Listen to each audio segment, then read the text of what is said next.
അപ്പോൾ ഒരു event management company ദുബായിൽ സെറ്റ് ചെയ്യണമെന്നുണ്ടെങ്കിലുള്ളൊരു കോൺസെപ്റ്റ് നമുക്ക് ഡിസ്കസ് ചെയ്യാം. അത് നല്ലൊരു ബിസിനസ് ഓപ്പർച്യൂണിറ്റി അല്ലേ അത്? അതെ തീർച്ചയായിട്ടും. ഇങ്ങനെ ഡിഫറെൻറ്റ് സെക്ടേഴ്സിൽ വർക്ക് ചെയ്യുന്നവരുണ്ട്. ഞാൻ കണ്ടിട്ടുള്ളത് അവിടെ അത്തരത്തിൽ വർക്ക് ചെയ്യുന്ന ചില ആളുകൾ അത് മാത്രം ചെയ്യുന്നു. അതായത് ഇപ്പോൾ ഒരാൾ കോൺഫറൻസ് സെമിനാർസ് മാത്രമാണെങ്കിൽ ഓക്കെ ഞങ്ങൾ കല്യാണം കാര്യങ്ങളൊന്നും ചെയ്യില്ല, ഞങ്ങൾക്ക് ബുദ്ധിമുട്ടാണ്, ഞങ്ങൾ ബിസിനസ് ഇവൻറ്റ്സ് മാത്രമേ ചെയ്യുള്ളൂ എന്ന് പറയുന്ന ആൾക്കാരുണ്ട്. അപ്പോൾ UAE എക്കണോമിക് ഡെവലപ്മെൻറ്റ് ഡിപ്പാർട്ട്മെൻറ്റിൻ്റെ അണ്ടറിൽ, അതിപ്പോൾ ഏത് എമിറേറ്റ് ആവാം ഞാൻ പറയുന്നത്, ദുബായിലാണെങ്കിൽ ഇതിനെല്ലാം സെപ്പറേറ്റ് ആക്ടിവിറ്റീസ് ഉണ്ട്. ഇപ്പോൾ ഇതിൻ്റെ അകത്ത് ഇപ്പോൾ ഫോർ എക്സാമ്പിൾ നാട്ടിലുള്ള ഇവൻറ്റ് മാനേജ്മെൻറ്റ് കമ്പനീസിന് ദുബായിൽ വലിയൊരു ഓപ്പർച്യൂണിറ്റി ഉണ്ടെന്നാണ് നിങ്ങളുടെ കാഴ്ച? പിന്നെ തീർച്ചയായിട്ടും ഉണ്ട്, നല്ല ഓപ്പർച്യൂണിറ്റി ഉണ്ട്. പിന്നെ ഇവിടുത്തെ എക്സ്പീരിയൻസ് ഉള്ളാവുന്നത് നല്ലതാണ്. നാട്ടിലെ ടാലൻസ് നല്ലതാണ്. ഇന്ത്യയിൽ കാണുന്ന അത്രയും എക്സ്പേർട്സ് ഒന്നും ഇവന്റ്സിൽ ഞാൻ വലിയ ഇവന്റ്സുകൾ കാണുന്നില്ല. ഇപ്പൊ കേരളത്തിലായാലും നടക്കുന്ന കല്യാണം പോലത്തെ കല്യാണങ്ങളൊന്നും നമ്മൾ ദുബായിൽ കാണുന്നില്ല. അത്രയും നന്നായിട്ട് ഇവന്റ്സ് ഇവിടെ കോർഡിനേറ്റ് ചെയ്യുന്നുണ്ട്.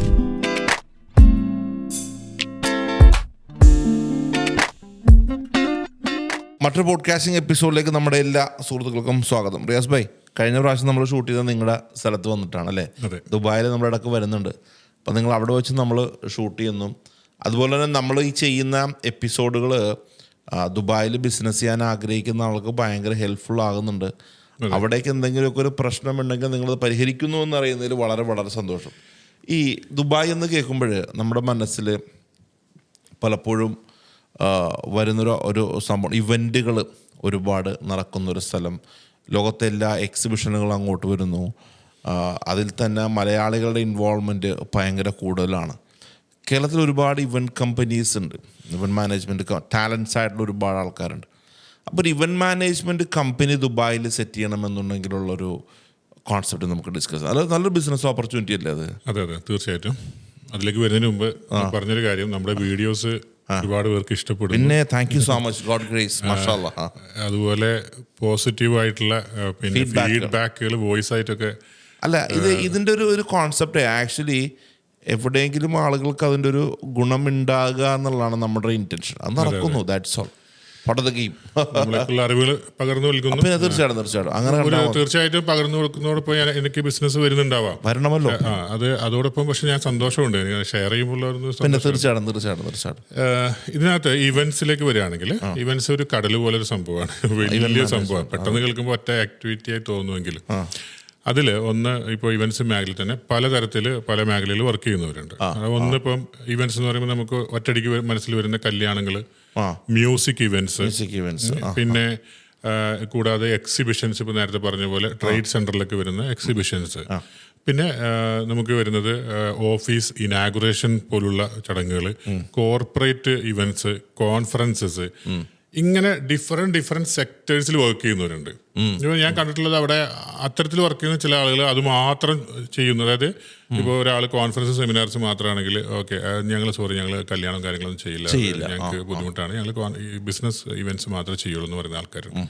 അപ്പോൾ UAE എക്കണോമിക് ഡെവലപ്മെൻറ്റ് ഡിപ്പാർട്ട്മെൻറ്റിൻ്റെ അണ്ടറിൽ, അതിപ്പോൾ ഏത് എമിറേറ്റ് ആവാം ഞാൻ പറയുന്നത്, ദുബായിലാണെങ്കിൽ ഇതിനെല്ലാം സെപ്പറേറ്റ് ആക്ടിവിറ്റീസ് ഉണ്ട്. ഇപ്പോൾ നമ്മൾ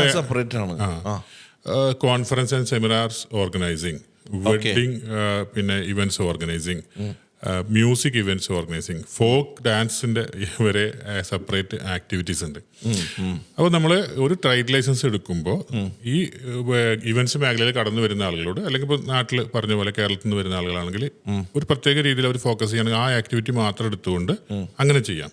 അല്ലെങ്കിൽ ജനറൽ ആയിട്ടുള്ള ഒറ്റ ലൈസൻസിൽ എല്ലാ ഇവന്റ്സുമായി ബന്ധപ്പെട്ട കാര്യങ്ങളെല്ലാം ഒരു ലൈസൻസ് നമുക്ക് ആഡ് ചെയ്യാം. പ്രധാനമായിട്ട് മനസ്സിലാക്കേണ്ടത്, നമ്മൾ മറ്റ് പല വീഡിയോകളിലും പറയാറുണ്ട് offshore, free zone, mainland എന്നൊക്കെ. ഇവന്റ്സ് ഓർഗനൈസ് ചെയ്യുന്ന ആളുകളോട് നമ്മൾ ഒരിക്കലും ഫ്രീ സോൺ ലൈസൻസോ അല്ലെങ്കിൽ ഓഫ് ഷോർ അങ്ങനത്തെ ലൈസൻസുകളൊന്നും നമുക്ക് സജസ്റ്റ് ചെയ്യാൻ പറ്റില്ല. അതിന്റെ പ്രധാന കാരണം മെയിൻലാൻഡിലാണ് കൂടുതൽ ഇവന്റ്സുകൾ നടക്കുന്നത്, അല്ലെങ്കിൽ കൂടുതലല്ല, അങ്ങനെ തന്നെയാണ് നടക്കുന്നത്. ആ ഇവന്റ്സുകളിൽ നമ്മൾ പാർട്ടിസിപ്പേറ്റ് ചെയ്യുമ്പോൾ ഇവന്റ്സ് ഈ ഓർഗനൈസ് ചെയ്യുന്ന ഒരു കമ്പനി, ഇപ്പം ഞാൻ ഒരു ഇവന്റ്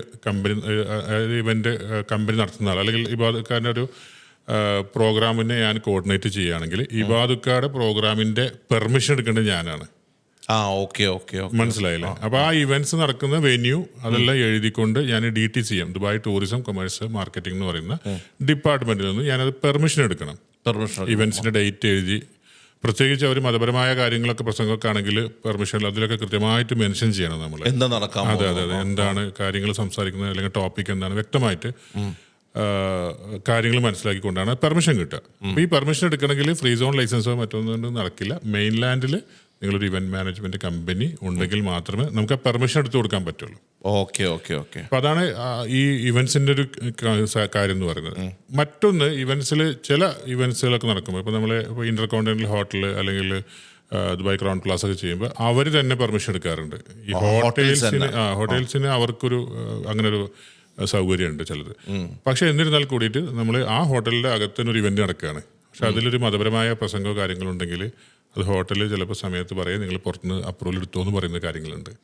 ഓക്കെ ഓക്കെ. അതൊക്കെ എല്ലാം ഇവന്റ് മാനേജേഴ്സ് ആണ് ചെയ്യുന്നത് അല്ലേ? ഇവന്റ് കമ്പനീസ് ആണ് ചെയ്യേണ്ടത്. വെരി സെക്യുലർ ആയിട്ടുള്ള പിന്നെ രീതിയിൽ ലിബറൽ ആയിട്ടുള്ള ഒരു രാജ്യമാണ്. അങ്ങനത്തെ രാജ്യം എന്ന് തന്നെ പറയാം. കാരണം ചേർച്ചുകളുണ്ട്, അതേസമയം പിന്നെ ടെമ്പിൾസ് പുതിയത് വരുന്നു ദുബായ്.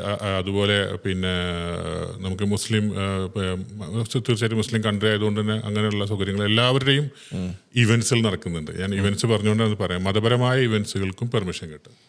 ഓക്കെ, പെർമിഷൻ എടുക്കും. പിന്നെ നമ്മുടെ വിഷുവിനും ഓണത്തിനും എന്തിനു വേണമെങ്കിലും നമുക്ക് അവിടെ പെർമിഷൻ തരുന്നുണ്ടല്ലോ. നിങ്ങൾ തന്നെ കാണാറുണ്ട് നമ്മളെ ഞങ്ങളുടെ ദീപാവലിക്കും നമ്മുടെയൊക്കെ പ്രോഗ്രാംസുകൾ എല്ലാം മതപരമായിട്ടുള്ള പ്രോഗ്രാംസുകളൊക്കെ അവിടെ നടക്കുന്നത്. അപ്പൊ കൊടുക്കില്ല എന്നല്ല ഞാൻ പറയുന്നത്, പെർമിഷൻ വേണമെന്നില്ല. കാരണം ഈ ലോകത്ത് തന്നെ എനിക്ക് തോന്നുന്നു ഈ മതസൗഹാർദ്ദത്തിന് വേണ്ടിയിട്ട്, സഹിഷ്ണുതയ്ക്ക് വേണ്ടി മിനിസ്റ്റർ ഫോർ ടോളറൻസ് എന്നുള്ള മിനിസ്റ്ററൊക്കെ ഉള്ള രാജ്യമാണ്. അത് കൂട്ടിച്ചേർക്കാൻ കാരണം മതത്തിന്റെ പേരിൽ കിട്ടൂലേ എന്നുള്ളൊരു സംശയം വേണ്ടത്. പിന്നെ ഈ ഇവന്റ്സുമായി ബന്ധപ്പെട്ട് പറയുമ്പോൾ മറ്റൊരു ബിസിനസ് ഓപ്പർച്യൂണിറ്റി ഉണ്ട്. അതായത് ഇപ്പം നിങ്ങൾ ഇവന്റ്സ് കോർഡിനേറ്റ് ഒന്നും ചെയ്യുന്നില്ല. ഇബാദുക്ക ഇവന്റ്സ് കോർഡിനേറ്റ് ചെയ്യുന്ന ഒരു വ്യക്തിയാണ്. ഞാൻ ഇവന്റ്സിലേക്ക് വേണ്ട സാധനങ്ങൾ റെന്റിന് കൊടുക്കുന്ന വ്യക്തി. ഓക്കെ, അതാണ് ചോദിക്കുന്നത്. മനസ്സിലായില്ലേ? അപ്പോൾ എല്ലാ ഇവന്റ് മാനേജ്മെന്റ് കമ്പനികളും എല്ലാ എക്യുപ്മെന്റ്സും ഉണ്ടാവണമെന്നില്ല. അപ്പൊ അത്തരത്തിലൊരു ആക്ടിവിറ്റി കൂടിയുണ്ട് നമുക്ക്, ഈ എക്യുപ്മെന്റ്സ് റെന്റൽ എന്ന് പറഞ്ഞിട്ട്. അപ്പൊ അതിൽ ഇവന്റ്സിൽ പല എക്യുപ്മെന്റ്സ് റെന്റൽ വരാം. അതായത് ഇപ്പൊ LED സ്ക്രീൻ വരുന്നു, ഓഡിയോ വീഡിയോ വിഷ്വൽസിന്റെ അതിന്റെ എക്യുപ്മെന്റ്സിന്റെ റെന്റൽ കൊടുക്കാം. അതൊരു ഇവന്റുമായി ബന്ധപ്പെട്ട ബിസിനസ്സാണ്. പിന്നെ അത് കൂടാതെ ഇപ്പൊ നമ്മുടെ ചെയർസ്, ടേബിള്, അങ്ങനെയൊക്കെയുള്ള ഇവന്റ്സിന് വേണ്ടി ബന്ധപ്പെട്ട എല്ലാ കാര്യങ്ങളും, ഷെഫ് ആൻഡ് ഡിഷിന്റെ അങ്ങനെ അതെല്ലാം നാട്ടിലൊക്കെ ഉള്ള പോലെ തന്നെ. പക്ഷെ അപ്പൊ അതിനൊരു വലിയൊരു സാധ്യത ദുബായിലുണ്ട്. അതിനും ലൈസൻസ് വേണോ അല്ലേ? എന്ത് ലൈസൻസ് അറിയാം? ഞാൻ ഇവന്റ് കമ്പനിയല്ല, നിങ്ങളൊരു ഇവന്റ് കമ്പനി ആണെങ്കിൽ ഞാൻ ഇതിന്റെ ആക്സറീസും ഈ ഓഡിയോ വീഡിയോ അതേപോലെ എക്യുപ്മെന്റ്സ് ഒക്കെ റെന്റൽ ആണ് എന്നുണ്ടെങ്കിൽ അതിന് ലൈസൻസിന് വേറെയാണോ? ഉണ്ട്. പക്ഷെ അതിൽ ഒരു ചെറിയൊരു ചലഞ്ച് വെച്ചാൽ ജനറൽ ആയിട്ട് എല്ലാം കൂടി റെന്റിന് കൊടുക്കുന്ന ഒരു ആക്ടിവിറ്റി ഇല്ല. നമ്മള് ആക്ടിവിറ്റി ആഡ് ചെയ്യാറ്. അപ്പം ടേബിള് ചെയറും പോലെ അല്ലല്ലോ ഇലക്ട്രോണിക്സ്. അപ്പൊ ഇലക്ട്രോണിക്സ് എക്യുപ്മെന്റ്സ് റെന്റിന് കൊടുക്കുന്ന ഒരു ആക്ടിവിറ്റി ഉണ്ട്. ഈ ടേബിളും കാര്യങ്ങളൊക്കെ അങ്ങനത്തെ റെന്റിന് കൊടുക്കുന്ന ഇവന്റ്സുമായി ബന്ധപ്പെട്ട ആക്ടിവിറ്റി ഉണ്ട്. അതെല്ലാം പിന്നെ ചില നമ്മുടെ സുഹൃത്തുക്കളൊക്കെ ഉണ്ട് ഇപ്പം പിന്നെ വലിയ രീതിയിൽ എല്ലാം കൂടി ചെയ്യുന്നത്. റെന്റിന്റെ എടുക്കേണ്ട ആവശ്യമില്ല, എല്ലാം വെയർ ഹൗസിൽ ഉണ്ടാവും.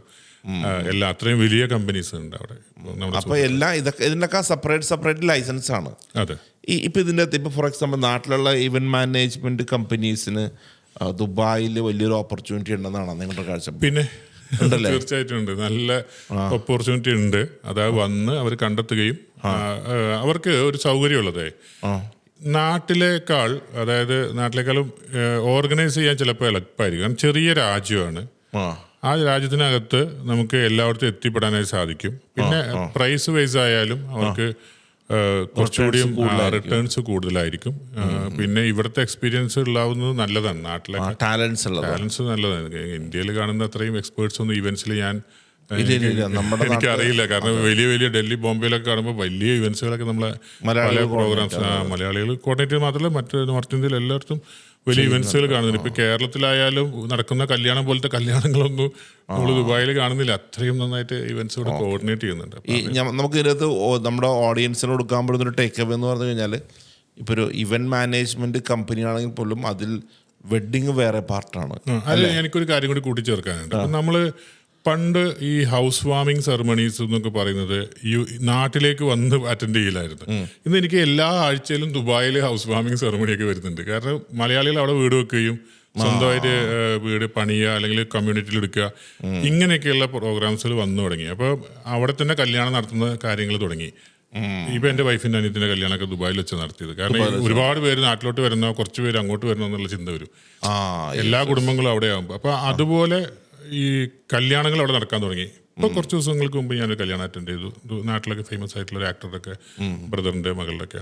അപ്പൊ അത് അങ്ങനെ വരാൻ തുടങ്ങുമ്പോൾ അവിടെ സാധ്യതകൾ വർദ്ധിച്ചു വരും. സാധ്യത. അപ്പൊ ഇപ്പൊ ഫോർ എക്സാമ്പിൾ വെഡിങ് പ്ലാനർ ആണെങ്കിൽ വേറെ, വെഡിങ് ഇവന്റ് ചെയ്യുന്നതാണെങ്കിൽ വേറൊരാള്, കോർപ്പറേറ്റ് ആണെങ്കിൽ വേറൊരാൾ, എല്ലാം സെക്ടർ ആണെന്ന്. സെപ്പറേറ്റ് ലൈസൻസ് ആണ്, എല്ലാം സെപ്പറേറ്റ് ലൈസൻസ്. ഇനി അതിലത്തെ കൂടെ കൂട്ടിച്ചേർക്കാവുന്നതാണ് നമുക്ക്. പിന്നെ കല്യാണത്തിന് ഇവിടെ വീഡിയോ ഷൂട്ട് ചെയ്യുന്ന ആളുകളുണ്ടല്ലോ, അതായത് പിന്നെ ഫോട്ടോഗ്രാഫേഴ്സ് അല്ലെങ്കിൽ വീഡിയോഗ്രാഫേഴ്സ്, വലിയ സാധ്യത അവിടെ വന്നു. കാരണം അവിടെ കല്യാണങ്ങൾ അവിടെ വരാൻ തുടങ്ങി, ആഗ്രഹം ചെയ്യുന്ന. അപ്പോൾ അവരെ, കാരണം ഞാൻ പലപ്പോഴും കല്യാണത്തിനെ കണ്ടിട്ടുണ്ട്, ഈ നാട്ടിൽ നിന്ന് ക്യാമറമാനെ അങ്ങോട്ട് വിസ എടുത്തിട്ട് കൊണ്ടുവന്നു, ഇവിടെ നിന്ന് അങ്ങോട്ട് പോയി എന്നൊക്കെ പറഞ്ഞു. അപ്പം അത്തരം കാര്യങ്ങളൊക്കെ അവിടെ ഓപ്പർച്യൂണിറ്റി കൂടി വരികയാണ്. അത് മാത്രമല്ല കേരളത്തിൽ ഒരുപാട് ടാലൻസും ഉണ്ട് താനും. അപ്പോൾ എന്തായാലും സന്തോഷം. നമുക്ക് അടുത്ത എപ്പിസോഡിൽ വേറെ സാധനം ഡിസ്കസ് ചെയ്യണം. തീർച്ചയായും. Thank you.